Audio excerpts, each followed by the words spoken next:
Mark Fell, welcome to Borough Park. You've been waiting in the wings for a few weeks, but it's a pleasure to officially welcome you as the new manager of Workington Football Club. Can you tell us about your football journey, where and when it started and which clubs you've served previously? Yeah, absolutely. It's a pleasure to be here. First and foremost, really excited about the opportunity, here at the club. I think from my perspective, obviously been nearly 500 games now managed in non-league football, so it's been a fairly long non-league management career, even though I still feel that I'm relatively young from a manager's perspective. So I was a manager at Nelson in the North West Counties. They won the North West Counties League with me in charge, and then moved on to Ramsbottom in the MPL, and then most recently at Lancaster for 5 years. So it's been a journey that's given me a lot of knowledge of this level. Obviously got all my coaching qualifications, UEFA A licensed coach. So it's been a mix of working in non-league football and working in the pro game as well. So I spent 8 years at Preston North End with their younger teams.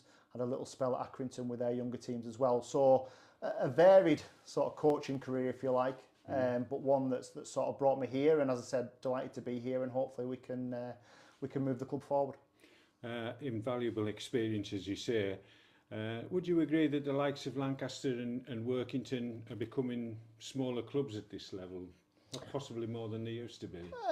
I think the history of both clubs is excellent, first and foremost, and I think that gives them the right to be in this league at least, if not a touch higher. I think the infrastructure here at Workington is still one of the biggest in the MPL. I know we've got clubs that are going to spend a lot more money potentially, but I think in terms of the infrastructure, the history of the club, the fan base, the potential, I still think that's really rich here. So for me, that was part of the driver and part of the discussions that I had with the board when the vacancy, became available. So for me, a smaller club probably in terms of budget, but not in terms of stature and not in terms of potential either. And yes, we've got to do things a little bit differently. We've got to do things that are not barriers, but more challenges, certainly based on the location of the club here. But I think we've just got to look at things a little bit differently, think outside the box where we can, and that includes things like recruitment. But I certainly wouldn't be here if I didn't think that this club had the potential to go on again and make the step into the Conference North, and where probably I think a lot of people think that this club belongs or has certainly been before. So certainly smaller in terms of the finances, I would imagine, but not in terms of the stature of the football club. Yeah. Backroom staff, I presume you're bringing in one or two of your coaches from your previous jobs. Can you tell us a bit about your team, please? Yeah, so Graham Lancashire will come with me. He's been my assistant manager for a good few years now. He was with me at Ramsbottom. He's obviously ex-pro at Burnley, Preston, Wigan, Rochdale. He'll be able to reel them off for you. So he comes with a wealth of experience. He's a nice point of difference to me, I suppose. He knows how to be that. Is it a good trade-off? Good Yeah, a little bit of trade-off with me, and I think we work so well together that he knows, when there's the right time to do the right things and say the right things, and he's great with the lads as well. So, and of course, you have that invaluable experience of him being an ex-professional striker, so he obviously can work specifically with different groups of players as well. So Graham will come in, and he's been at a lot of the games that I've been at, and we've been sort of taking notes and making sure that we're in the best possible place. You said earlier about the unique experience that it's been with obviously having Danny in post and then me coming in a watching brief. It's quite unique, isn't it? Yeah, so. Yeah. But in the same vein, it's been invaluable for me and Graham and Craig Rutherford, who's also going to come in, who had experience winning the conference with Barrow from a coaching perspective. So he's got lots of coaching experience as well. And we've got Maddie, who's going to come in as sort of a player liaison officer as well, and have that link between the players and the players' families, the coaching staff, and just make sure we sort the pastoral side, which is so important for a football club nowadays. And Billy's going to stay with us, the goalkeeper coach, and Caitlin will be staying from a physio perspective as well. So we're pretty much there, I think, with the backroom staff. We've maybe got one more appointment to make, but we'll see where the gaps are in terms of what we're doing, and we'll go from there. Can you go back to your career and tell us the more notable achievements on your CV? You mentioned a title with Nelson. What other highlights have there been? Yeah, so we had a Lancashire Cup win with Lancaster as well. I think the important thing which is relevant to this post, is the impact at Lancaster. So when I went into Lancaster, they were bottom of the MPL. I think they were about 5 or 6 points adrift at the time, and we recovered to 12th in that season. And since then, we've never been outside of the top half of the table in terms of finishing positions on probably the lowest, if not one of the lowest budgets in the division. And I think the fact that we flirted with the playoffs, on 2 or 3 occasions. I think the COVID season, we were in the playoffs when that season was curtailed in March, which was really painful for us because we'd worked ever so hard, and it was us. It's a similar situation here. We were absolutely, the division below at the time. Absolutely, and that's obviously we feel we would have been in the playoffs in that season, and then the season after, I think we'd only lost 1 in 8 when we were curtailed it very early. And then since then, we've always been that team that were there or thereabouts and always had that top half finish. So my view is that with the size of this football club and the difference between the two football clubs in terms of size, structure, stature, the fan bases, and that's not to say that the fans at Lancaster weren't brilliant, because they were outstanding with me, and I've nothing but positive things to say about them. But I know here we've got a bigger fan base, and we've got an opportunity to try and build on that sort of performance that we had there and really try and push on. The other thing this year is next season is, I think it's going to be a very open league.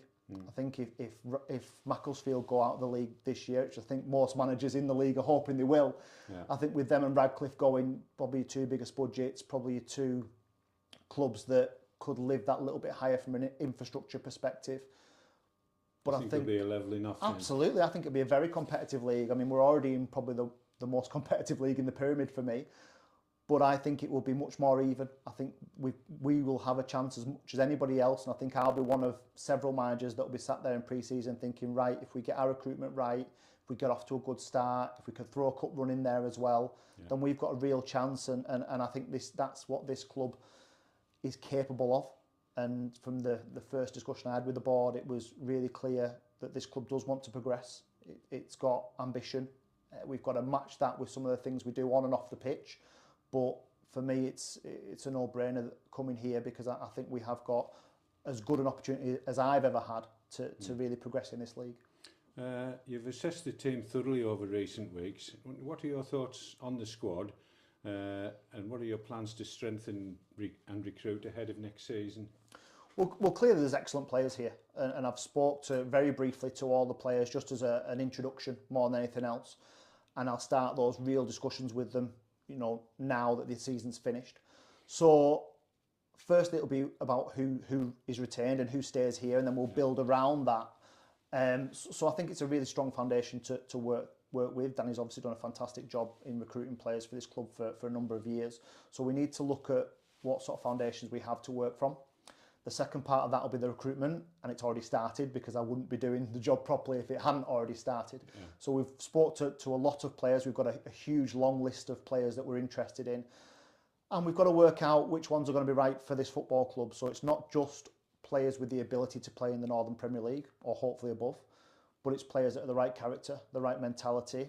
The team currently is obviously had a tough end to the season, so we've got to come in with a real positivity and a real sort of change of mindset, and that will come with some new faces and some new bodies as well. But as I said before, we want a team to be able to go out there and represent the town first and foremost.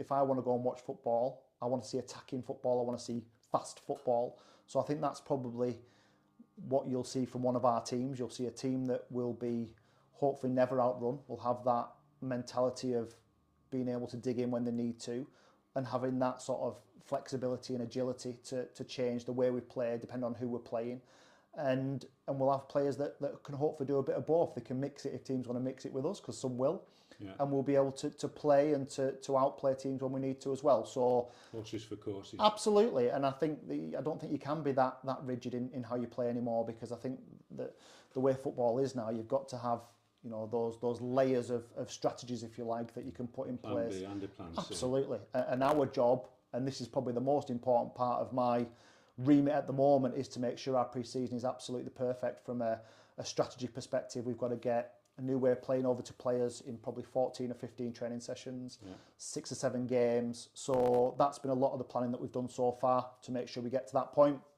But as I say, recruitment wise, we've already probably got 2 or 3 that are very close to being done. Obviously, if the contracted players would be out with that information early. If not, it will be the 1st of July, I think, like every other club, when we can get registration forms signed. But I'd like to think that over the next few weeks we'll have some really positive sort of news about the squad and about who's staying with us as well. So what I do want to keep is a nucleus of Cumbria players in the squad, because I think that's really important for a club like Workington to have that nucleus of local players, but we also have an understanding that the pool is only so big. Yeah. So we've got to make sure that the ones that we do attract from afar are coming here with a pedigree to make us significantly better. Any plans yet on where the team will train, and when will they report back for pre-season? So I believe we'll train in the same places we've trained this season, so we'll maintain that sort of Penrith base, which does help with players that are maybe coming, from Lancashire, for example, or even down from Scotland. And I think that was the other thing about recruitment, about thinking outside the box, about the areas that we recruit from, because although you might think we're quite remote from places, the south of Scotland is just up the road, and even Newcastle isn't a million miles away, across the tops of the country. So we'll be quite philosophical about the areas that we target, and we've got a training base there that we think is within reach of quite a large geographical area. The players will be back in late June. They probably won't appreciate hearing that, but I think because of the change, and because there'll be new faces and there'll be lots of new structures to put in place, I probably wanted to get an extra week out of them. So I think we'll do a 7.5 week pre-season.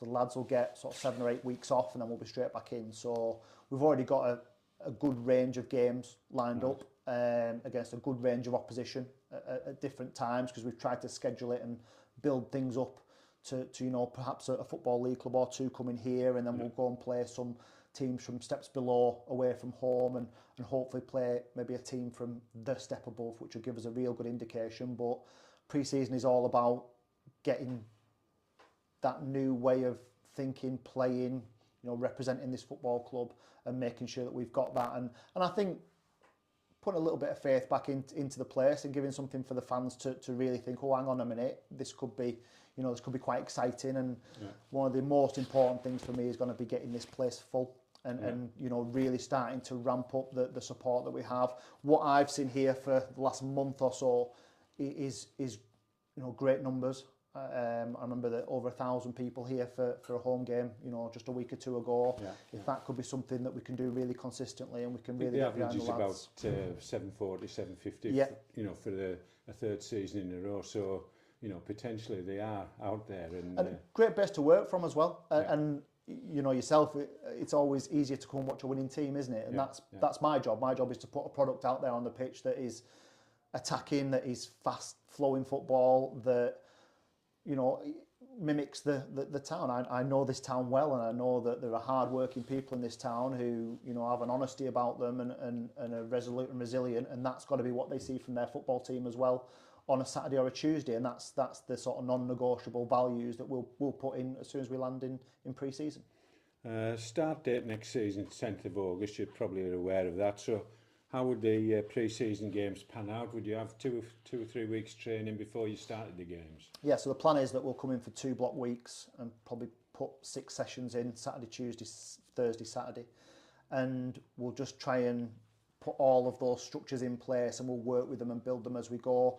In my experience, players are coming back to pre-season fitter and fitter nowadays. I think they're so keen to look after their own sort of physical well-being outside of the season as they are in the season. So I don't think fitness becomes that much of a problem. We will, of course, do some work in pre-season from a conditioning perspective, but we've got so much technically and tactically to go through as well. And then the games programme will come thick and fast, and we'll try and make sure that we mimic a little bit of what we're going to do, in the season as well. It would be remiss of us not to profile the lads through some Saturday and Tuesday sort of games, if you like, and we'll monitor their minutes from a sports science perspective, and everything we do here will be done in the most professional way we can. We'll have GPS monitors on the boys from day one. Our analysis and our use of video will be vast, because we only see them twice a week. We're not a full-time football club, but we want to make sure that we're getting every single marginal game we can. So any of that technology that we can use, we will use, and the lads, I'm sure, will embrace that, because ultimately it's just to make everybody better. You've mentioned Macclesfield and Radcliffe. What are your thoughts generally on the Northern Premier League this season? Well, it's a super tough league. There's no question of that. You can get beat on any given day by any given team in it, and I don't see that changing. I think it's as close to a professional football league without being a professional football league as it's ever been. I think the fact that you've got some teams, I mean, you've got a team that had a hybrid model this year in Bradford Park Avenue who's been relegated. So, you know, Macclesfield, obviously full-time. We've seen South Shields in this league as a full-time club. You know, if Bury were to be promoted here in a couple of seasons, I think they would probably be full-time. So it is getting more and more professional every single year. I think what we try and do is we try and, as I said before, put those layers of professionalism in, but also we make sure that we're the, if not the hardest working, one of the hardest working sets of management that there is. So we know everything about pretty much every team and every player in this division, because that's our job. So those things, you don't need money for those things. You need hard work, you need time and effort to study, you know, games, scout people, have a strong network of people that can give you information. So that's where we think we can get some of our marginal gains, and we'll have a really clear game plan based on some of those things. And I think it's far too easy to, you just get exposed if you don't do those things. I think they're just the norm nowadays, that you have that opposition analysis aspect of what you do, and you've got to balance that off against doing your own thing and looking after your own team and trying to present your identity as well on a match day. So tough league, very difficult to get out of. I think a strong start really helps, and I think it will help. And I think if you're up there, you tend to get dragged along in this league. But even next year, if Macclesfield did go up, you've still got so many teams, your Marines, your Hydes, you know, those teams that are up there now that have got decent infrastructures, big crowds. But as I said before, I don't pitch us as a football club any lower or any worse off than those teams, and I think we should be competing with those teams, and we should expect to compete with those teams. Mark, thank you very much. We look forward to working with you in the weeks and months to come. Thank you.